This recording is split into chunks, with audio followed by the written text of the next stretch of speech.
behind closed doors. I'm a fool for your love.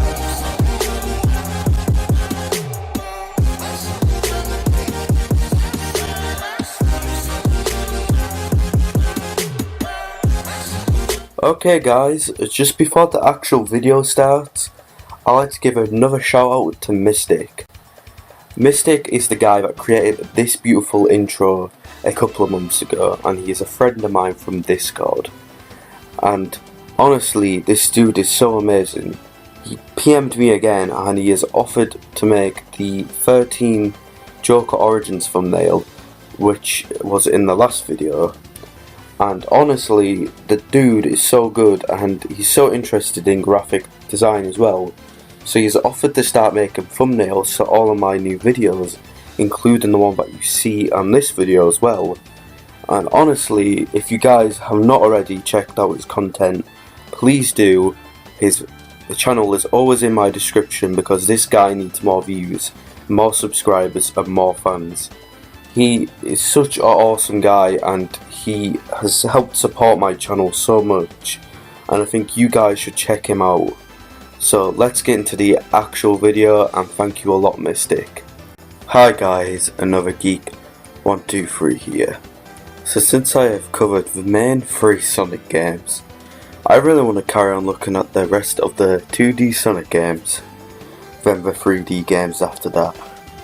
So to start it off with all of this, I'm going to look into the development of Sonic CD. So let's get into it. So in 1991, after the big success of the original Sonic game, Yuji Naka was dissatisfied with Sega's rigid Japanese policies, so he moved several members of the Sonic team to work on Sonic 2 with STI, which I've already covered.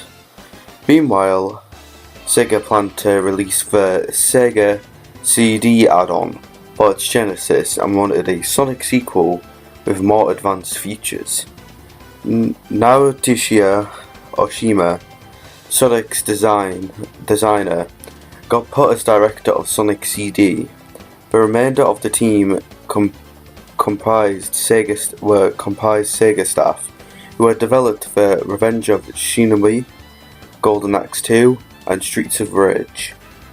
Sonic 2 was convinced as an enhanced part of Sonic 2 for Sega CD.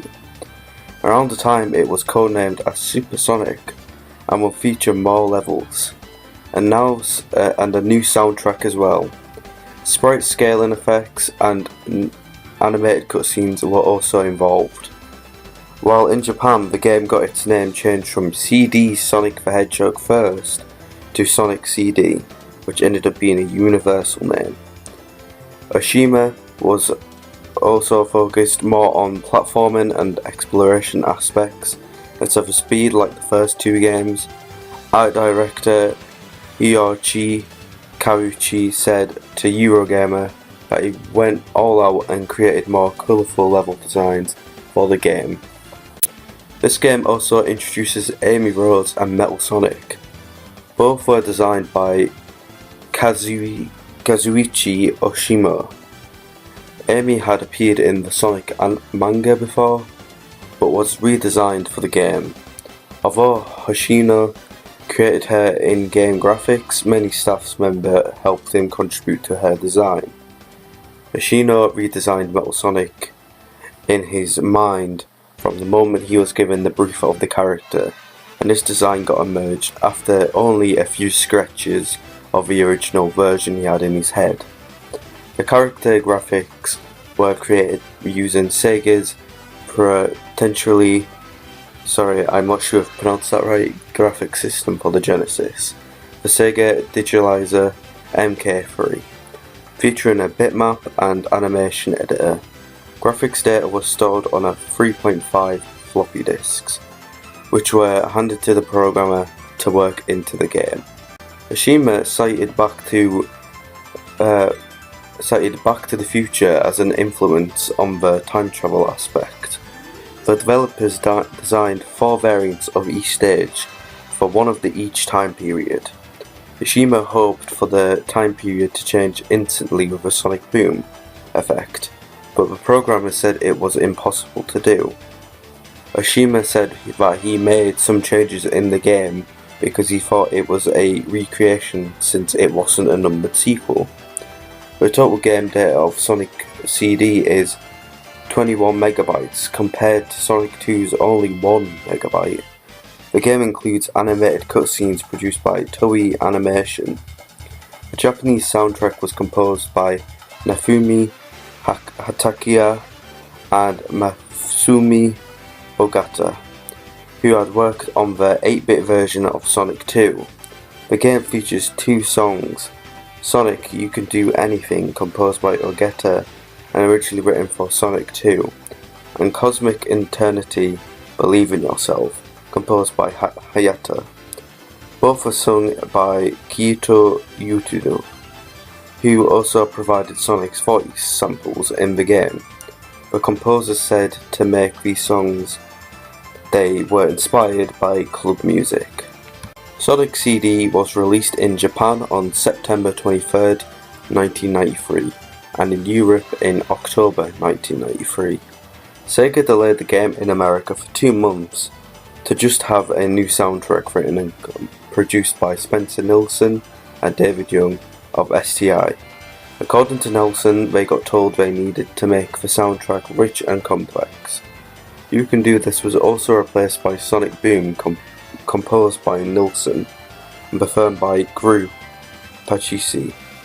I'm not sure if I pronounced that right. The game was finally released in America in November 1993. So guys, that was the development of Sonic CD. As you can tell, this game is a little different compared to the first 2 Sonic games, and also the 3rd game as well. It also introduces Amy and Metal Sonic. Metal Sonic is one of my favourite villains in the whole thing.